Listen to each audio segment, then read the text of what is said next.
नमस्ते विद्यार्थियों, maths and physics with YP में आपका स्वागत है। आज हम एनसीईआरटी क्लास 12th मैथ्स प्रश्नावली 1.1 का अगला प्रश्न क्रमांक 9 हल करेंगे। प्रश्न क्रमांक 9 इस प्रकार से आपका सिद्ध कीजिए कि समुच्चय, ये समुच्चय दिया है x belongs to z, z यानी आपका पूर्णांक, ठीक है, और x का जो मान है वो 0 के बराबर या उससे बड़ा होगा और x जो है 12 से छोटा है उसके बराबर होगा में दिए निम्नलिखित संबंधों R में से प्रत्येक एक तुल्यता संबंध है। कैसा संबंध है? तुल्यता संबंध, और हमें सिद्ध करना है।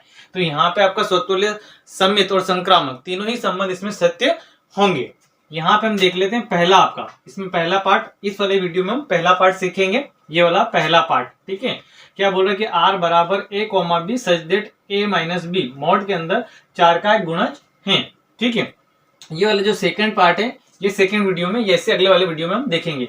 और एक और इसका सेकंड पार्ट इस क्वेश्चन में ही यदि बात करें तो प्रत्येक दिशा में एक से संबंधित अवयवों को ज्ञात करना है। तो सबसे पहले हम इस प्रकार के क्वेश्चनों में क्या करते हैं, जो दिया समुच्चय वो लिखते हैं और संबंध को लिखते हैं। तो आइए देखिए,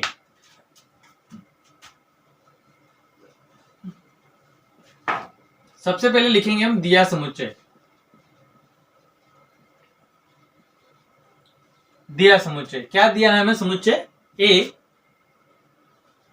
a बराबर x belongs to z such that x का जो मान है वो 0 से बड़ा या 0 के बराबर है और 12 से छोटा या 12 के बराबर है, ठीक है। तथा रिलेशन क्या दिया हमें? r बराबर दिया है हमें a, b such that mode के अंदर a माइनस बी 4 का गुणज है, 4 का गुणज है। ये हमें एक रिलेशन दिया है। रिलेशन को थोड़ा और हम आगे बढ़ाएंगे तो यहां पे लिखेंगे जहां a, b अवयव है समुच्चय a के। अब समुच्चय a का जो प्रतीकात्मक रूप दिया है इसको हम सारणिक रूप में बदल लेंगे।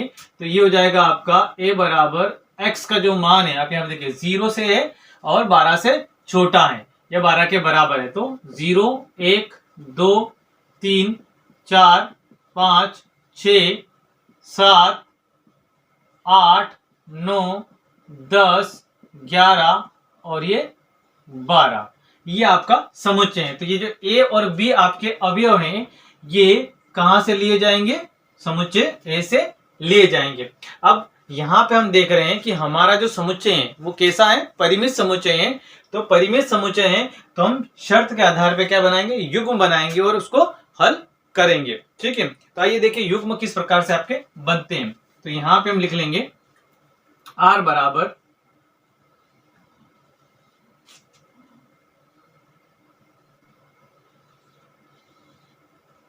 देखिए युग्म हम बनाते हैं तो आपकी शर्त क्या है? a माइनस बी जो मोड का मान आए वो 4 का क्या होना चाहिए? गुणज होना चाहिए। तो 4 का गुणज आप जानते हैं, 4 के गुणज कौन कौन है? स्वयं 4, फिर 8, 12, ऐसे 4 का जो पहाड़ा पड़ते हैं उसमें वो सब 4 के गुणज कहलाएंगे, ठीक है। वो सभी क्या होंगे? 4 के गुणज होंगे, ठीक है। तो यहां पे हम देखें तो इसमें 0 भी 4 का गुणज होगा, 4 होगा, 8 होगा, 12 होगा, ये आपके 4 के गुणज हो गए। और यहाँ पे हम देख रहे हैं कि हमारे जो अवयव है 12 है तो उससे आगे हम नहीं जा सकते हैं। तो ये आपके 4 के गुणज हमें प्राप्त होंगे। अब यहाँ पे हमें क्या करना है? यहाँ से आपके समुच्चय से मान लेना है, यहाँ पे हम मान रखते जाएंगे और युग्म बनाते जाएंगे। तो सबसे पहले हमने लिया 0। तो यदि a का मान 0 है तो b का कोई ऐसा मान रखना है जो 4 का गुणज प्राप्त हो, तो b का मान भी हम 0 लिख सकते हैं। यहाँ पे हमें ये ध्यान रखना है कि हम इन मानों को भी 2 बार उपयोग में ला सकते हैं। जैसे युग्म को हम कितनी भी बार उपयोग में ला सकते हैं, ऐसे मानों को भी उपयोग में लाया जाता है। तो यहाँ पे आपका क्या प्राप्त होगा? मोड के अंदर 0, ये 0 जो 4 का क्या है? गुणज है। 4 का क्या है? गुणज है। 0 भी आपके 4 का गुणज है। 4 के पहाड़ा में आप 0 नहीं देखते, लेकिन 0 भी 4 का क्या है? गुणज होता है। 0 मल्टीप्लाई 4 ऐसा अपन लिख सकते हैं, ठीक है। तो ये 4 का क्या है? गुणज है। तो यहाँ पे हम देख रहे हैं कि ये 4 का गुणज है, तो यहाँ पे पहला अवयव क्या बन जाएगा आपका, युग्म क्या बन जाएगा 0,0। अब आगे हम बात करें इसी प्रकार से, तो यहाँ पे 0 रखना है और यहाँ पे कोई ऐसा पद लेना है हमें इनमें से या इन अवयव में से ऐसा अवयव यहाँ पे लेना है कि पद हमें या हमें जो मान आए वो क्या हो 4 का गुणज हो। तो यहाँ पे आप देखिए, तो यहाँ पे यदि 1 रखेंगे तो -1 आएगा, 1 जो है 4 का गुणज नहीं है। फिर हम 2 रखेंगे तो 2 भी 4 का गुणज नहीं है, ठीक है। फिर 3 रखेंगे तो भी 4 का गुणज नहीं। फिर हम 4 रखेंगे, यहाँ पे क्या रखेंगे 4, तो यहाँ पे हमें क्या मिलेगा -4, और मोड से बाहर निकले तो 4, और 4 जो है 4 का गुणज होता है, यानी 4 के पहाड़े में आना चाहिए। 4 का गुणज मतलब 4 के पहाड़े में वो होना चाहिए। तो यहाँ पे अगला अवयव आपको क्या मिल जाएगा 0 और 4, 0 और क्या मिल जाएगा 4। इसी प्रकार से यदि हम अगला रखेंगे मान, तो आपका अगला जो देखते हैं अपन, तो यहाँ पे आपका 0 और 0, यहाँ पे हम क्या रख लेंगे 8, ठीक है, ये क्या हो जाएगा 8। फिर अगला यदि हम 0 लें तो यहाँ पे क्या 12।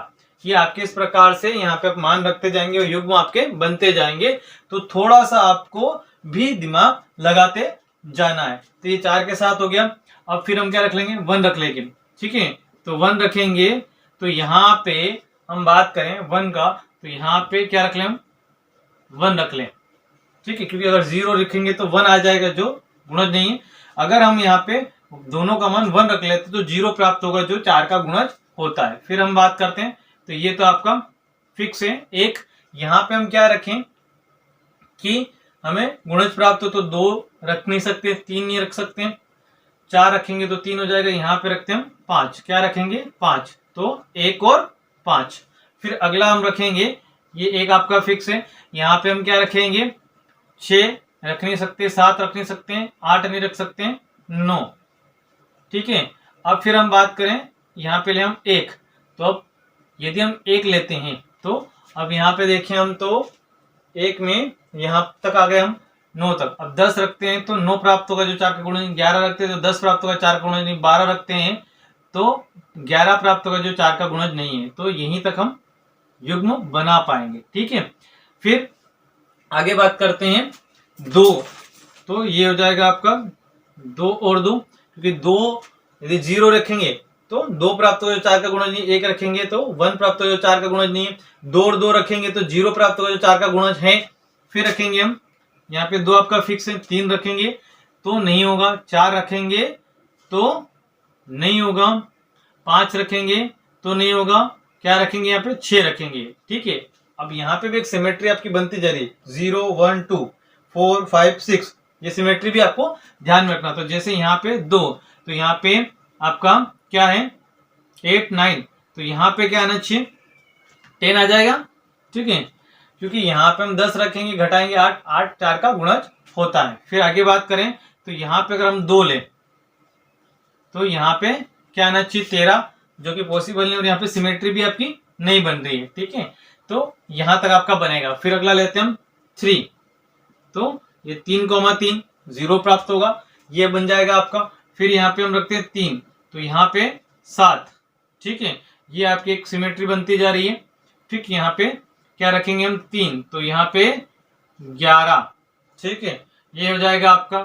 फिर आगे चलते हैं, अब क्या रखते हैं हम 4, तो 4,0 ये एक बन जाएगा, फिर 4,4 ये एक बन जाएगा, फिर 4 में से क्या घटाएं अपन, ठीक है 8 ये एक बन जाएगा, फिर 4 और 12, ठीक है, इसमें से घटाएंगे हम तो यहाँ पे कितना मिलेगा आपको 8 मिल जाएगा जो गुणज होता है। तो यहाँ पे हम देख रहे हैं कि 0 जो स्टार्टिंग आपका लिया था इसके बीच कितने पद हैं 1 2 3, तो कितनी लाइनें हुई यहाँ पे 1 2 3। इसी प्रकार से यहाँ पे देखिए हम, तो 5 के बाद कितनी है 1 2 3, तो अब कितनी बनेगी आपकी 3 बनेगी। इसी प्रकार से आगे चलते हैं, तो यहाँ पे हम रखेंगे 5, तो यदि हम यहाँ पे 5 लेते हैं तो यहाँ पे कितना ले लेंगे हम 1 ले लेंगे, ठीक है। फिर यहाँ पे 5, फिर यहाँ पे कितना ले हम 5 ले लें, ठीक है। फिर यहाँ पे हम 5, फिर कितना ले लेंगे यहाँ पे हम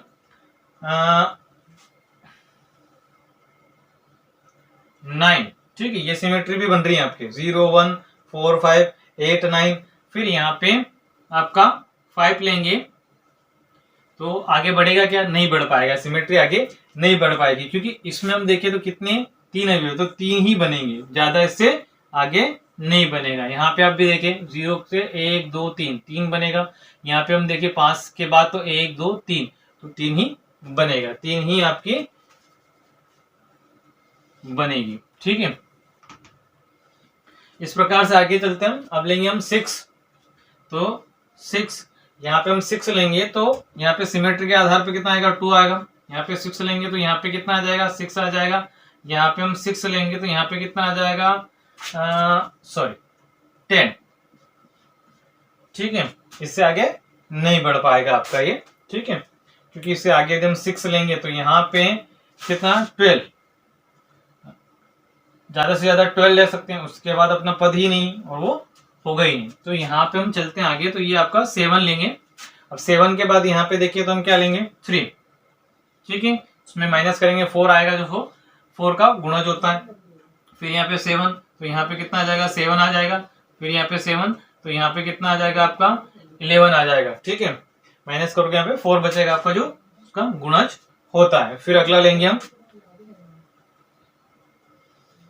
आगे चलते हैं, अगला लेंगे आपका 8, तो यहाँ पे 8 लेंगे तो यहाँ पे कितना आ जाएगा आपका 0 आ जाएगा, ठीक है। फिर यहाँ पे 8 लेंगे तो यहाँ पे कितना आ जाएगा आपका 4 आ जाएगा। फिर यहाँ पे 8 लेंगे तो यहाँ पे कितना आ जाएगा 8 आ जाएगा, ठीक है। फिर यहाँ पे 8 लेंगे तो कितना आ जाएगा 12 आ जाएगा। ये आपका क्या बन जाएगा, सिमेट्री इस प्रकार से बनती चली जाएगी, ठीक है। 8 के बाद फिर 9 लेंगे हम। बाकी जो अवयव हैं, बाकी अवयवों को मैं यहां पे लिख देता हूं। बाकी जो मेरे अवयव है,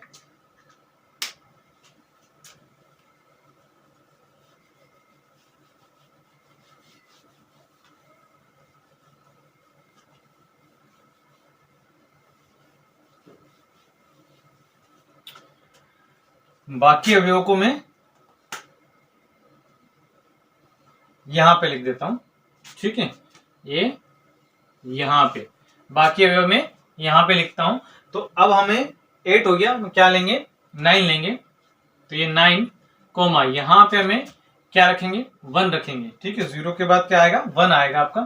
फिर 9 यहां पे हम देखें तो 4 है, तो यहां पे कितना आ जाएगा 5 आ जाएगा। फिर 9 लेंगे हम, तो 9 में यहां पे कितना आ जाएगा 9 आ जाएगा। फिर आगे हम बढ़ेंगे, अगर 9 ले तो यहाँ पे कोई भी ऐसा माइनस करने पे ऐसा पद नहीं बनता जो 4 का क्या हो गुणज हो या 4 का गुणज हो। फिर लेंगे हम 10, तो यहाँ पे 10 लेंगे तो यहाँ पे कितना आ जाएगा 2 आ जाएगा। यहाँ पे 10 लेंगे तो यहाँ पे कितना आ जाएगा 6 आ जाएगा। यहाँ पे 10 लेंगे तो यहाँ पे कितना आ जाएगा 10 आ जाएगा आपका। फिर लेंगे हम 11, ठीक है। यहाँ पे भी देखिए हम तो 8 का 1 2 3 ये यहाँ तक 11 तक बनेगा। फिर 12 में आपके 4 पद बनेंगे, जैसे 0 में 4 बना, 4 में 4 बना, ऐसे 12 में भी कितना बनेगा 4, जैसे 8 में 4 बना, ठीक है। अब यहाँ पे हम देखते हैं, तो 11 लेंगे तो यहाँ पे कितना आ जाएगा आपका 3 आ जाएगा। माइनस करेंगे 8 बचेगा आपका। यहाँ पे लेंगे हम 11, तो यहाँ पे कितना आ जाएगा आपका 7, ठीक है। फिर यहाँ पे 11, तो यहाँ पे कितना आ जाएगा आपका 11 आ जाएगा। अब 12 लेंगे हम, तो 12 0, 12 माइनस 4 करेंगे तो 8 बचेगा, 12 4 आ जाएगा आपका। फिर यहाँ पे 12 8 हो जाएगा और फिर हो जाएगा आपका 12 ये आपके क्या बन गए युग्म बन गए। अब ये जो युग्म बन गए इसके बाद हमें क्या लेना, हमारा पहला संबंध लेना है। तो मैं यहाँ पे इसको समुच्चय है, जो समुच्चय हमें मिला था वो मैं इधर लिख देता हूँ। ये वाली लाइन यहाँ पे लिख रहे हैं क्योंकि इसके आखिरी में हमें उपयोग आएगा, या आखिरी में इसको हमें प्रूफ करना रहेगा प्रत्येक दशा में 1 के गुणज। तो ये यहां तक मैं आपका रफ कर रहा हूं।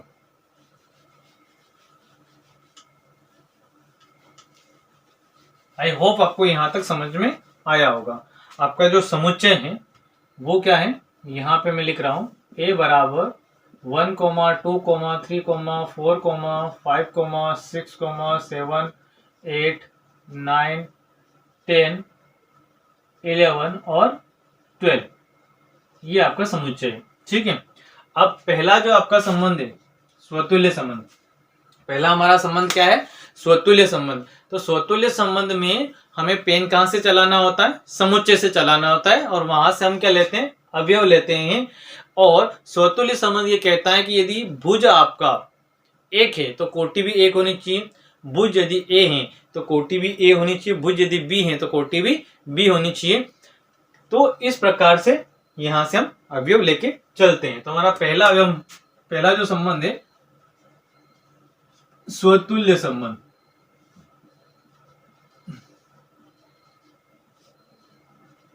स्वतुल्य संबंध, अब यहां पे हमें ये देखना है, पहला अवयव लेगा तो यहाँ पे जब हम पहला अवयव लेंगे 1, तो यहाँ पे हम ये देखेंगे कि यदि भुज 1 है तो कोटि भी कितनी होगी? 1 होगी। ये बिलोंग करेंगी आर में, और फॉर एवरी 1 जो है वो समुच्चय का अवयव होगा। अब यहाँ पे इसी प्रकार से हम नेक्स्ट अवयव लेंगे। तो चूंकि हम ये देखते हैं कि यहाँ पे स्वतुल्य संबंध में भुज और कोटि एक जैसी होती हैं, तो 2 लेंगे तो 2,2, ठीक है। यहाँ पे क्या आ जाएगा? 2,2 belongs to R, for every 2 belong करेगा ए में। इसी प्रकार से हम आगे बढ़ते हैं, इसी प्रकार से आगे बढ़ेंगे तो सभी के लिए हमें लिखना है। तो हम सभी के लिए न लिखते हुए यहाँ पे क्या लिखते हैं? बीच में डॉट डॉट डॉट, और यहाँ पे लिखेंगे आखिरी अवयव के लिए 12 के लिए। तो यहाँ पे 12,12, और आपको ये भी चेक करते जाना कि ये यहाँ पे समुच्चय में सॉरी रिलेशन आर में है कि नहीं। तो अपन देख रहे हैं 1,1 है, 2,2 है, इसी प्रकार से 12,12, 12,12 भी है। तो belongs to R, for every 12, 12 belong करेंगे समुच्चय ए में। तो यहाँ पे हम क्या देख रहे हैं कि आपकी जो संबंध है, सभी संबंध या सभी शर्तें क्या है? सत्य है। तो यहाँ पे हम लिखेंगे अतः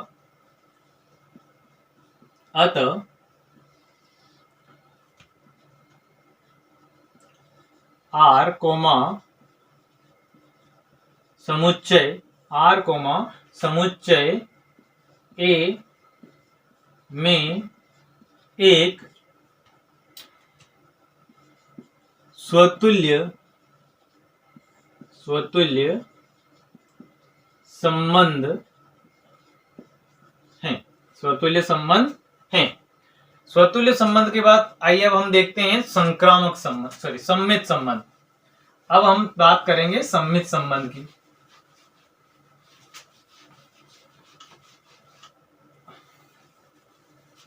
सम्मित संबंध, तो देखिए सम्मित संबंध में हमें क्या करना होता है? सम्मित संबंध में हम पेन कहां से चलाते हैं? सम्मित संबंध में पेन चलाया जाता है रिलेशन आर से, संबंध आर से हम पेन चलाते हैं, यहां से युग्म लेते हैं। तो सेकेंड है आपका सम्मित संबंध।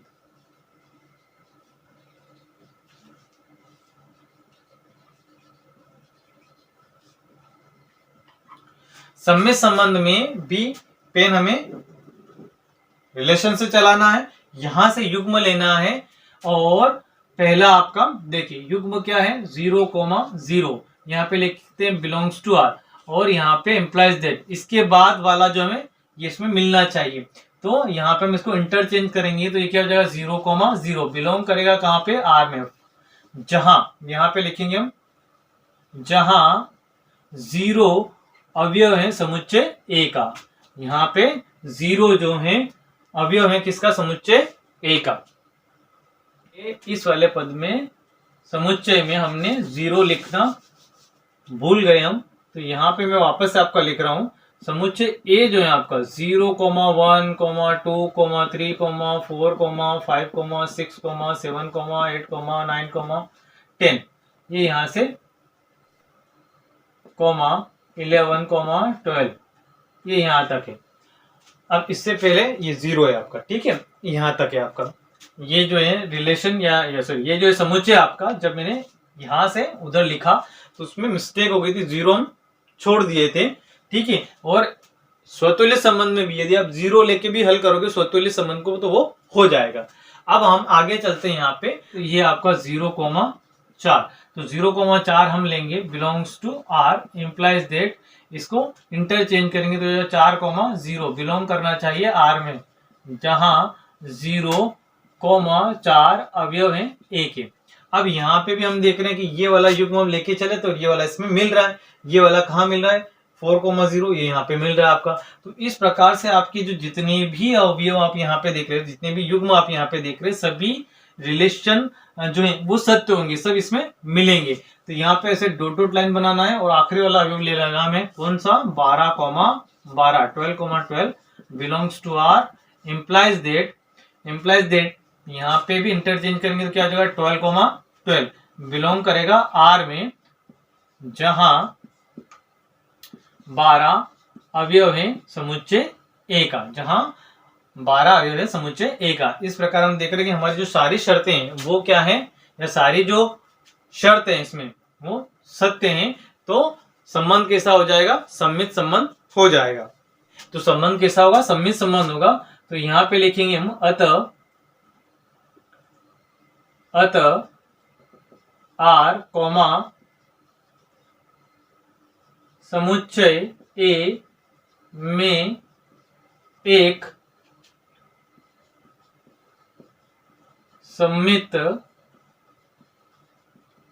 संबंध है, सम्मित संबंध है। फिर हम आगे बढ़ते हैं। अब हम प्रूफ करेंगे संक्रामक संबंध को। संक्रामक संबंध लेंगे और संक्रामक संबंध की जो शर्त है उसको हम प्रूफ करेंगे। तो अगला है आपका संक्रामक संबंध, तीसरा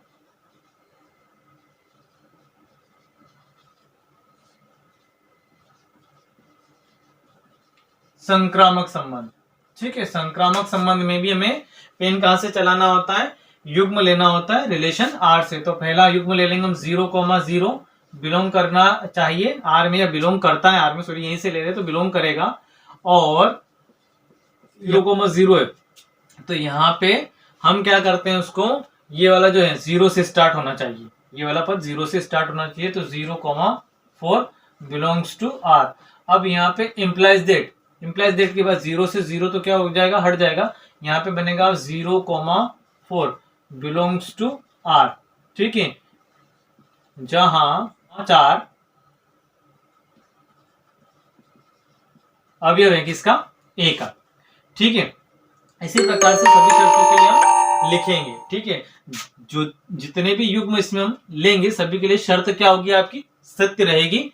तो यहाँ पे भी आपको डॉटेड करते हुए किसके लिए लिखना है, आखिरी युग्म के लिए। क्या आखिरी युग्म आपका 12,12 बिलोंग्स टू आर। और अब फिर 12 से स्टार्ट होने वाला तो इसी को हम ले सकते हैं। तो 12,12 belongs to R. Implies that के बाद 12 से 12 हट जाएगा, वो क्या रहेगा 12 और 12 रहेगा। तो 12,12 belongs to R, belongs to R. यहां पे भी क्या लिखेंगे हम, जहां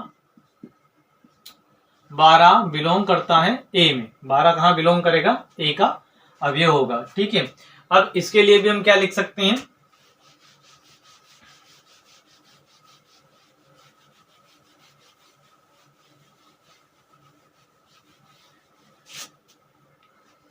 यहां पे लिखेंगे अतः आर कॉमा समुच्चय ए में एक संक्रामक संबंध है। समुच्चय ए में एक संक्रामक संबंध है। अब तीनों ही संबंध आपके क्या है, सत्य हैं। तो यहां पे लिखेंगे अतः आर कॉमा समुच्चय ए में स्वतुल्य कॉमा सममित एवं संक्रामक संबंध हैं। अतः आर एक तुल्यता संबंध है। यहां तक आपका हो गया। अब ये जो आपका पार्ट है जिसमें प्रत्येक दिशा में एक से संबंधित अवयव को हमें ज्ञात करना है। तो ये वाला जो पार्ट होता है इसको हम इसमें आगे करेंगे। ठीक है, ये वाला जो पार्ट होता है आपका ये सेकेंड पार्ट है, यानी आपका जो क्वेश्चन नंबर 9 है उसका फर्स्ट और सेकेंड है, और ये जो बात है दोनों में बतानी है कि प्रत्येक दिशा में एक से संबंधित अवयव को हमें बताना है। तो आइए इसको हम देख लेते हैं, एक से संबंधित अवयव कौन कौन से होते हैं। ठीक है, तो यहां पे हमें शर्त को ध्यान में रखना है। शर्त क्या है हमारी? शर्त क्या थी आपकी कि a माइनस बी कोमा 4 का गुणज आपको प्राप्त होना चाहिए। ठीक है, तो प्रत्येक दिशा में एक से संबंधित अवयव लेना है, यानी एक से संबंधित। तो यहाँ पे ये जो a है इसका मान 1 फिक्स कर देंगे हम। ठीक है, अब यहाँ पे हमें ऐसा पद लेना है जो 4 का गुणज प्राप्त हो। तो यहाँ पे हम देखें तो 1 माइनस यहाँ पे क्या लिख सकते हैं हम? 1 लिख सकते हैं, ताकि हमें क्या प्राप्त हो जाए? 0 प्राप्त हो जाए, और 0 जो है वो क्या है? 4 का गुणज है। इसके बाद आगे बढ़े तो यहाँ पे 1 आपका फिक्स रहेगा। प्रत्येक दिशा में एक से संबंधित की बात कर रहा है तो 1 आपका यहाँ पे फिक्स रहेगा। अब यहाँ पे ऐसा मान हमें लेना है, तो हम 2 नहीं ले सकते, 3 नहीं ले सकते, 4 भी नहीं ले सकते, क्या ले सकते हैं? 5 ले सकते हैं, क्योंकि जब हम घटाएंगे यहाँ पे इन दोनों का घटाव होगा तो यहाँ पे हमें -4 मिलेगा, जो मोड से बाहर निकलेगा तो प्लस का 4 हो जाएगा, जो 4 का क्या है? गुणज है। जो 4 का क्या है? गुणज है। ठीक है, अब आगे बढ़ते हैं इसी प्रकार से। यहाँ पे 1, अब अगला पद लेंगे हम, तो यहाँ पे देखिए हम 6 रखेंगे तो 5 मिलेगा, 7 रखेंगे तो 6 मिलेगा, 8 रखेंगे तो 9 मिलेगा। अब 9 क्या आएगा आपका? 9। तो 9 रखेंगे तो क्या मिलेगा आपको? यहाँ पे मिलेगा -8 और इधर 8। ठीक है, जो 4 का क्या है? गुणज है। जो 4 का क्या है? गुणज है। अब आगे हम बढ़ नहीं सकते क्योंकि अब आपके पास ऐसा कोई पद ही नहीं है। आप रखे भी देखें तो 1 में से 10 माइनस 9 मिलेगा, यहाँ पे 10 मिलेगा और यहाँ पे 11 मिलेगा, जो 4 के गुणज नहीं है। तो हम देख रहे हैं कि प्रत्येक दिशा में एक से संबंधित अवयव कौन कौन से हैं। अतः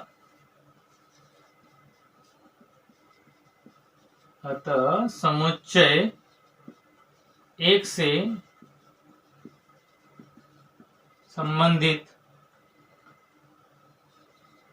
अवयव समुच्चय 1, 5, 9 हैं। ठीक है, आई होप आपको क्वेश्चन अच्छे से समझ में आया होगा। यदि आपको क्वेश्चन अच्छे से समझ में आया है तो लाइक करें, शेयर करें, सब्सक्राइब करें तथा बेल आइकन को प्रेस कर दें ताकि इस प्रकार के जो वीडियो हैं आपको मिलते रहें।